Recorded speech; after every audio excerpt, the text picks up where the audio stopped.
at the back. I don't mind. I like an informal presentation. So, this next talk, it's a real privilege and a real treat, because if the stars hadn't aligned, Giel wouldn't be here, physically, literally. Giel is part of something called Asylum Speakers. Asylum Speakers is a speaker agency representing speakers with a lived experience of displacement. They're here to amplify the voices that we all need to hear, the humans behind the headlines, words like boats, the real heroes of today, to put a face to immigration, to put a face to forced migration. This is about love and understanding. Asylum speakers exist to educate, inspire, and debunk the common myths and misconceptions around migration today. We're really lucky. Over the last 3 years, we've got to know the founder of Asylum Speakers, a woman called Jazz O'Hara, who has just or is just about to have a baby. Otherwise, she would be here. That's a bit messy in here. We'll be here today. And I'm so excited to introduce Giel Manuel of Asylum Speakers. You're going to hear Giel's story, best dressed man in London today. Giel is a South Sudanese speaker and advocate for refugee rights.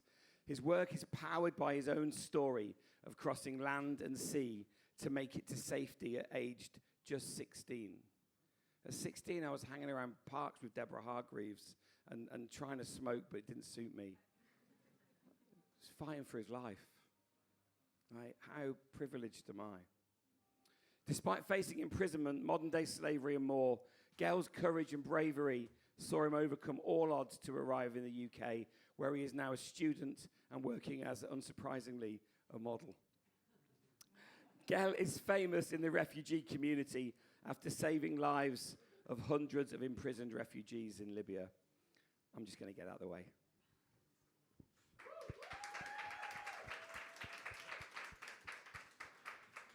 Thank you so much for this wonderful introduction. It's an honor. Thank you, everyone. My name is Giel Manuel. As you have heard, I'm a part of Asylum Speaker. I'm an advocate for refugees' rights. I'm a human rights defender. I work with organizations such as Interfaith International and South Sudan International Advocacy for Human Rights in Geneva at the UN headquarters. And I do a little bit of modeling. Yeah, and then I speak, as a part of my job too, like what I'm gonna do right now. Well, I came into this country when I was 16, and unfortunately, it was not something that I planned to do, but it just happened to me. It all happened in 2013 when I was just at age 10 in a country called South Sudan, the youngest country in the world. It is in eastern part of Africa. It used to be part of Sudan, but because of conflicts, divisions among the people of Sudan by politics, and then it happens that these people, their heritage was divided, and they separate them into two different countries. The South Sudanese people fought for their independence. And with the help of the British government or the British people, the American people and the Norway people, we achieved our independence so that we have right for self-determination. And we found a little bit of pride on that because during the Union of Sudan, we were marginalized and, we were classified as a citizen that are second class. And then everything was fine. But until 1.5 years later, when we set our own country into fire for the same thing that we separated ourselves from Sudan. It was in 15th December of 2013. We went to bed at night and we were sleeping. And unfortunately, we can hear like explosiveness and voices of ammunitions, things that I've never heard before, but I've heard a lot about their stories of conflicts and things like that, because I was born shortly when the civil war has come to an end in Sudan. And I asked my father, what is happening? Is the world ending? And then he told me, no, the war is not ending. And he told me that, but our country has gone into conflict. We didn't know what it was, or we were fighting, but we just knew that there was something happening. I slept with a war at heart.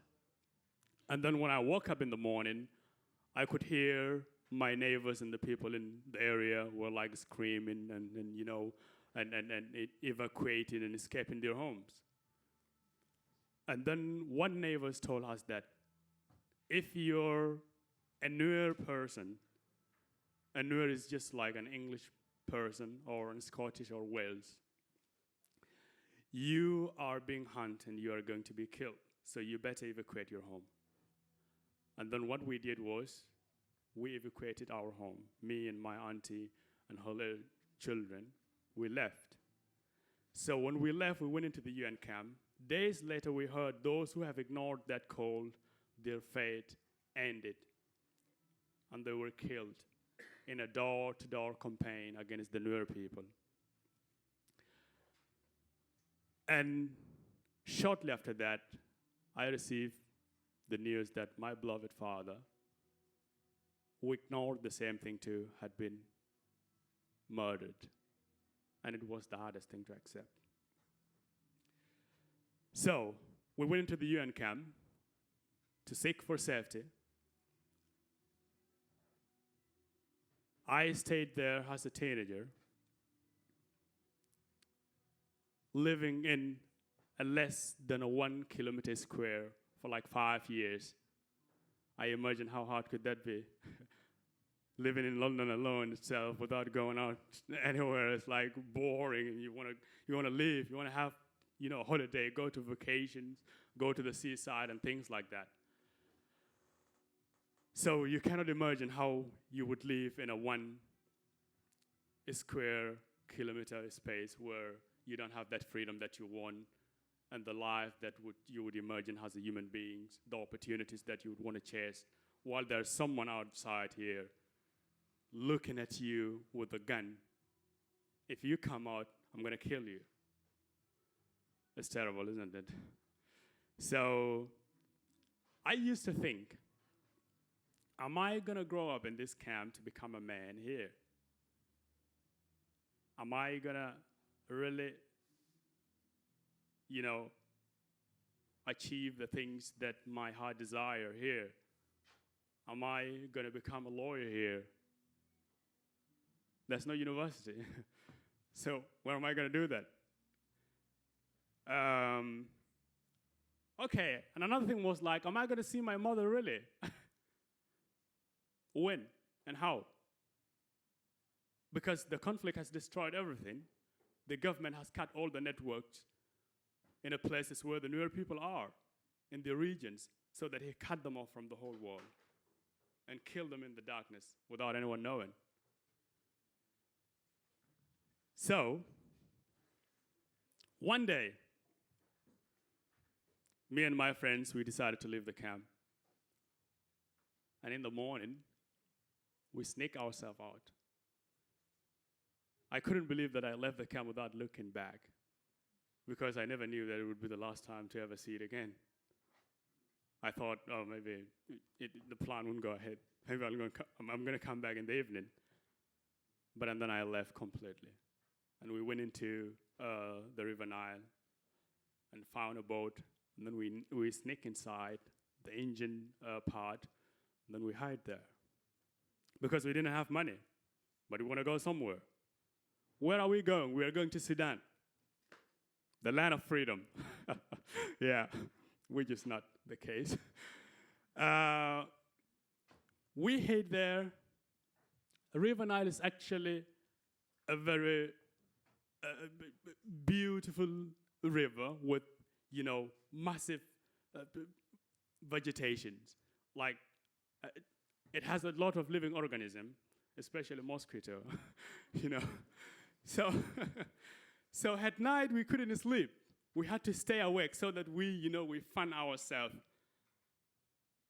And then in the daytime, we can sleep. So we did that for all the days that we were on that boat within that journey. And then we finally arrived into our destination, where we had to look for trucks, and lorries that transport commodities across the border between Sudan and South Sudan. And then my friend sneaked themselves in a boat when I went to find some water to drink after I was, highly dehydrated from a 45-degree heat. So when I came back, I found that they were no longer there, and I was pissed off.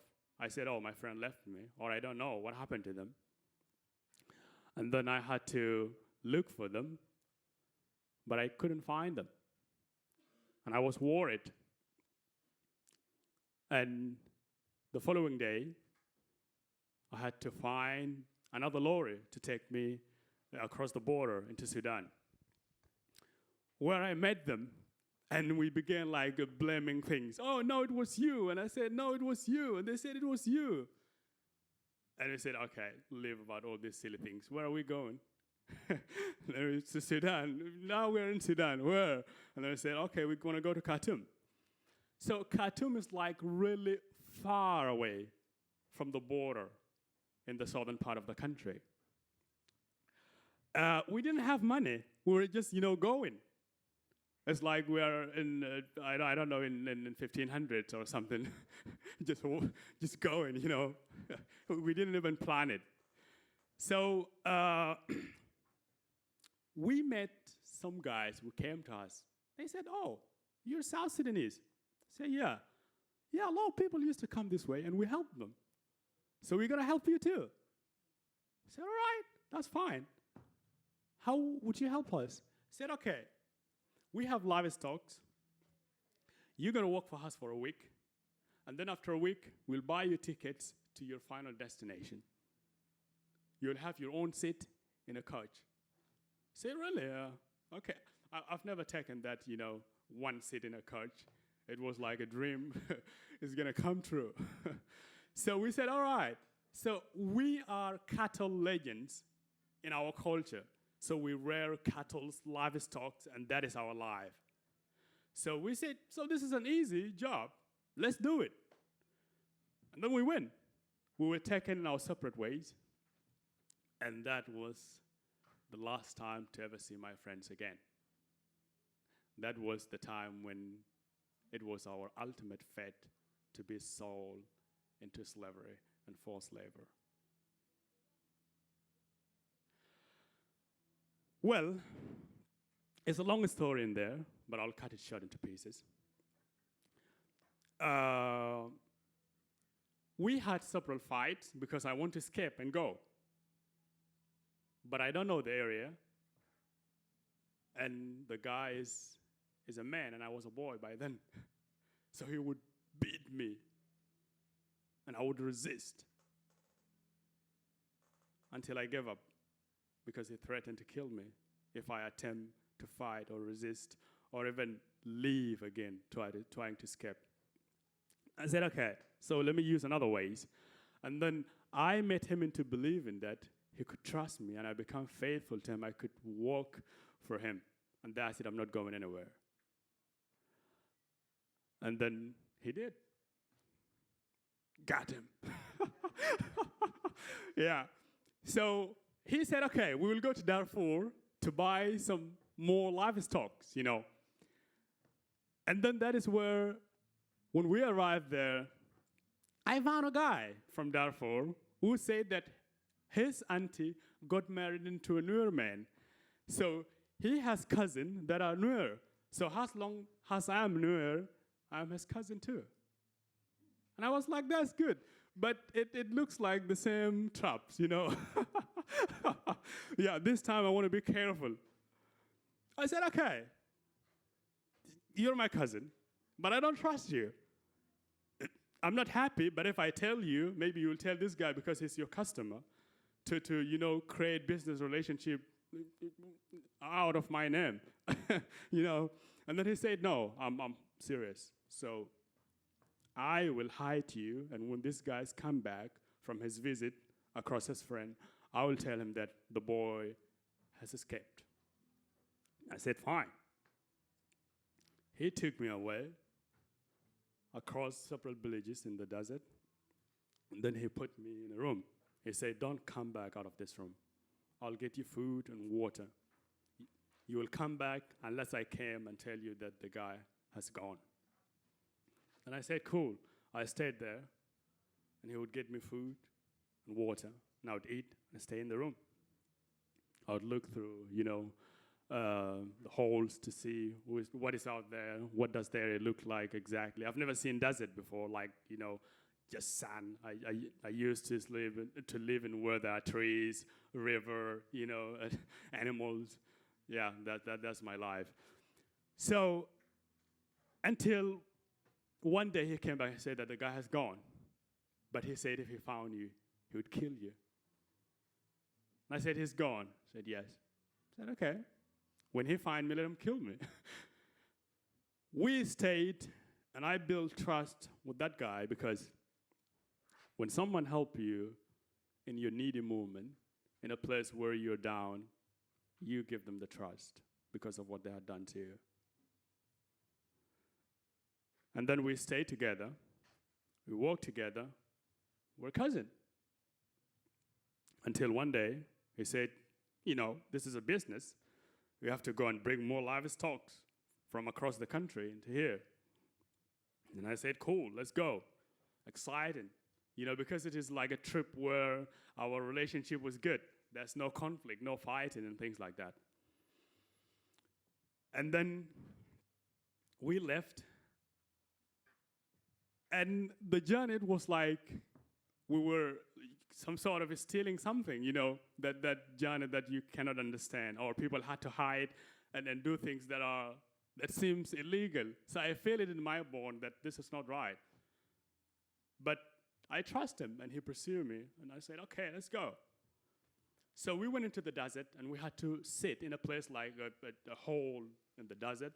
You sit there, and then you wait for the car. And then the car came, and then we had to just, sneak ourselves into the car and jump in quickly. And then the car left with high speed in the desert. Sometimes it would close the light. And when I asked why, and he would say, oh, maybe, there are crazy people here. If they see the car, they might come and then attack all of us. We met the journey across the desert for a couple of days until we arrived in a place where there are a lot of white people. I'm sorry, forgive me if I say that. So I've never seen a society of white people with kids and families before, but this is the first time when I arrived in that place. I'm used to seeing UN stuff, mainly men who have lifted gyms and things like that, with pistol here and so on. So, and it was interesting to see, my eyes, were like, oh, this is cool. I was watching, It was beautiful. So, and I asked the guy, where are we? And then he said, oh, we are in Libya, this is where we will buy the stocks and then transport them back to Western Darfur so that I can sell them to those of guys who brought you here. And I said, fine. And then when we arrived, a huge gate opened in a compound where our car went in, and then we found this, man with guns, and they were saying, oh, come down, all of you, come down. If you jump, join the line and go into the room, like doing 3 things at the same time. And I was like, how can I do that? Jump and join the line and go into the room at the same time. And then, yeah, I did. I jumped. When I jumped, so my legs were like tired because of sitting in a very tight space. And when I tried to, get up, I couldn't. I just fall down again. And a guy rushed and he hit me with the butt of the gun and said, get up. I felt a little bit of concussion in my head, dizzy. And then I said, okay, if I fall down, this guy's gonna hit me again. So I better get up quickly and just, go wherever direction I could. And then I got up quickly and run. And then when I was running, my cousin was running too behind me. And my fear was like, if I don't run quickly, this guy's gonna fall on me. So I had to speed up and just run into the room. So when I arrived in the room was not empty. It has a lot of people. They were sitting there and chatting quietly. So it was like being rude to arrive in a room without saying hello. But I was right because I was not happy. I was having this all anger in me because I was hit. And I was asked to run, forced, and I'm confused. So they were talking to me. I don't talk to anyone. And then my cousin arrived, and we sat on the side. And this guy were talking about, what they're going to do when they're going to go out, and what their plans was. And another guy was talking about, my brother falls in the desert, and the driver refused to stop. And when I heard that, I was like, I could think back on the desert. How would that person feel? How is he feeling right now when he falls there? And how many days is he going to take before he dies? And what kind of death is that going to be? Painful, isn't it? Yeah, I know, in the desert, no water, no food, dying slowly, feeling it within your lung, how painful it is. And I remember a story that my mother used to tell us when I was young with my siblings. He would say that, God has angels. He has these lazy angels, and they fish in one. And God loves children first. And he said if a child has a problem and an adult has a problem, God will come to the child first and would send someone to the adult.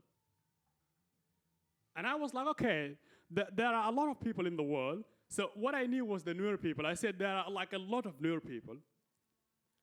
Their land is like 35 square miles. It's straight from the middle of South Sudan to the eastern part of Ethiopia. All of this is inhabited by the newer people. There are a lot. There are not few. So, and there are a lot of children there, and children are more in newer society than adults. So maybe there are a lot of problems happening there with children. So is God going to go to those children first, or is he going to come and rescue this man who fall into the desert? Or is he going to send his lazy angel to rescue the man? And how long is it going to take? And I had some, a conflict in my mind as a child. I couldn't understand what was happening. But I later on realized that my mother wanted me to feel safe, that as a child, God can always be there for you. So we stayed in that room for a few days, and then afterward, I was woke up in the morning. Hey, stand up, get up. I overslept for like 10 or 11 hours. And then they said, our taxi's outside, we have to go. And I said, go where? No, go into the place that we intended to come. And then we left, we went into the taxi. And the guy who was riding a taxi has a lot of hair in his body. He has a very wide, clean jalabia. And he looks cool, And he was talking fast. And my Arabic was little by then. So, I would just look at him. And he was a little bit shorter than me by then, before I got this tall even. So, it was interesting, and we get into the car. So when he talks, I would smile because the accent was funny to me, and he talked very quickly, And then he begins to, play the Quran, and then both of them were like, trying to talk along with it, and it was cool. So until the Quran finished, And then he switched. So my tension while hearing the Qurans, I could just look outside, seeing families in the road and children and things like that going on. And I was, this is good. I want to, jump outside and then walk in the street instead of taking the taxi.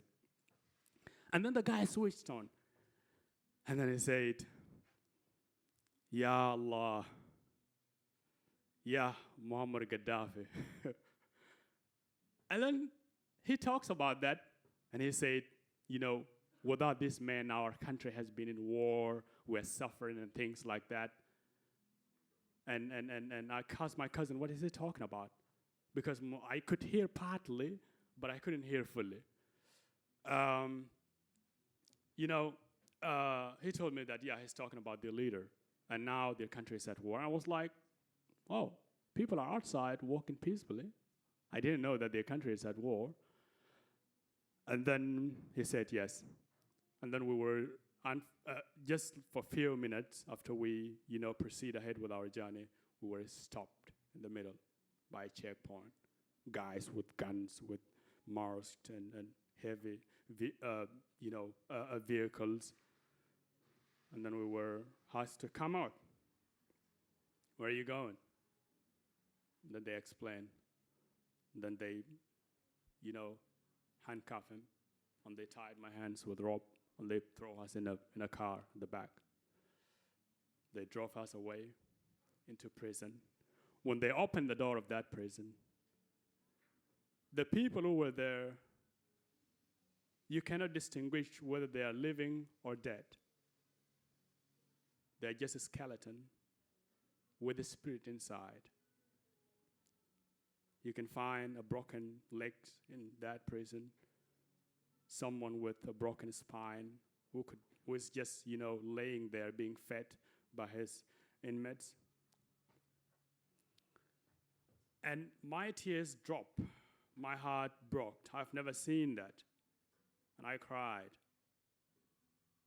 And I was hit and pushed into that place that I've seen the suffering before I even entered. And that was painful. That is when I had to face the same consequences over and over again. Being starved, beaten, tortured, given a phone, call your family, let them send money to free you. I didn't have family. I've never spoken to my mother for the past 5 years. I don't know anyone with a phone that I could call, but I just kept my word that I don't know anyone. If you want to kill me, kill me. Over and over again until they got fed up of me and they sold me away to a family. Walk with them day and night, cut their grasses for their camels and goats. Until from there, I met some Sudanese people who are migrant there, who walk in the nearby place. They planned my escape. I went and escaped. And that is when I became free from that prison. And then we left. I met some other South Sudanese people too, within the place that I escaped to. And we went into the sea. Where are we going? To freedom. Where is freedom? It's not back. It's not here. It is across the sea. That was the goal. And then we tried our luck, crossed the Mediterranean Sea, but it didn't work. Our boat turned into the middle, half of us drowned. But I was lucky, because at 5 years old, I used to swim in the River Nile. So I survived.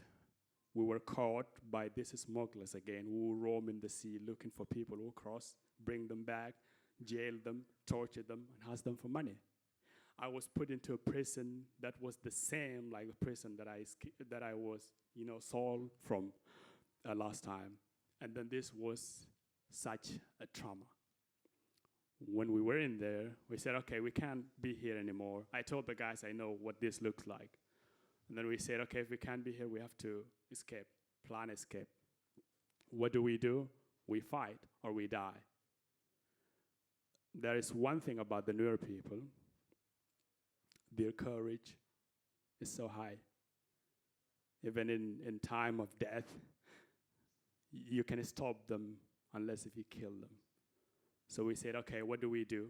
We attack them. When do we attack them? During the food times. And then in the evening, around 7 o'clock, they knock the door.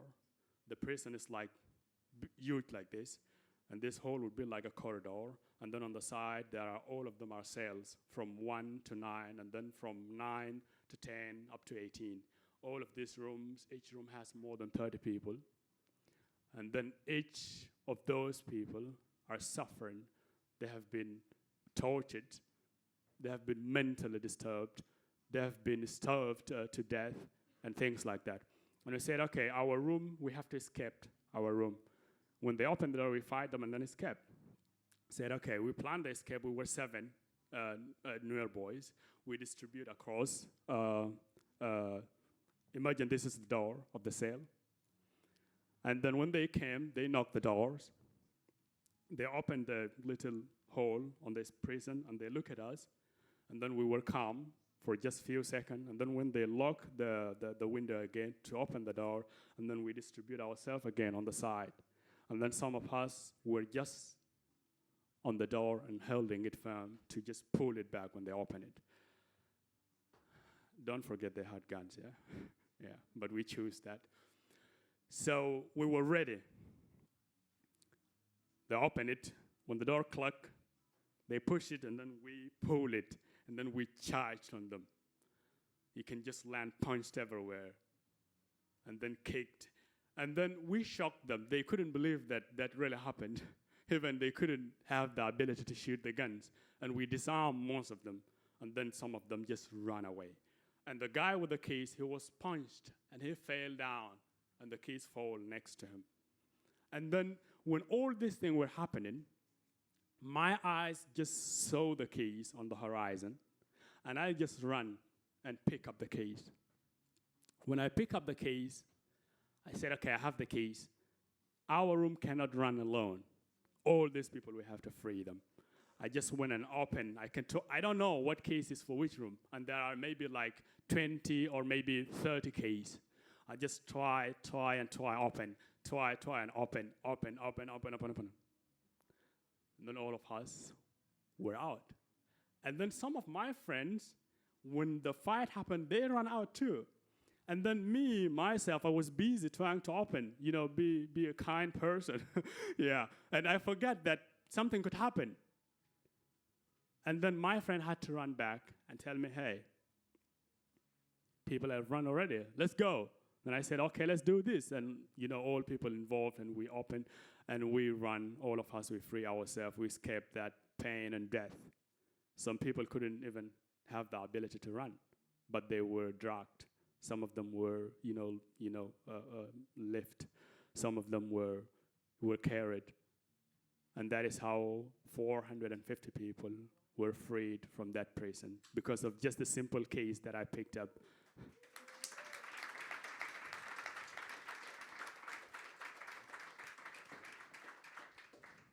And that is how I had a lot of friends among all these refugees who came to that country and were held against their right, tortured, and killed just because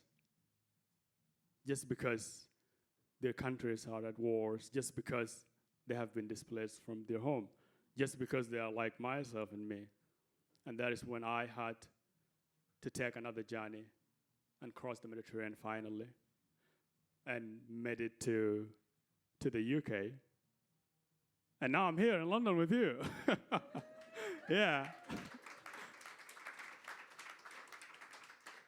So our time is short. The story is long. There are a lot of exciting parts within there.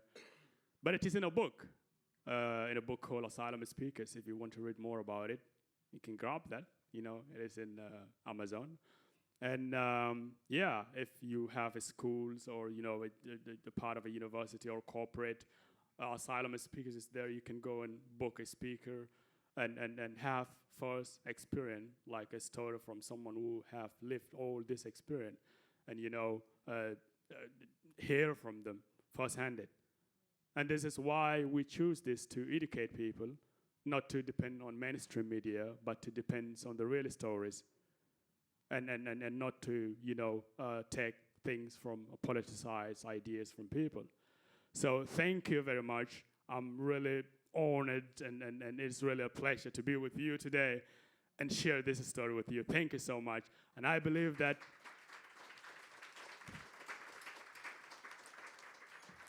a story without a listener is just an emotion, something in your heart. But when someone listens to it, it becomes a story, it becomes power. And I believe someone will go and tell it again and educate other person with that story. So thank you so much. Thank you so much. A reason to be cheerful. Yeah.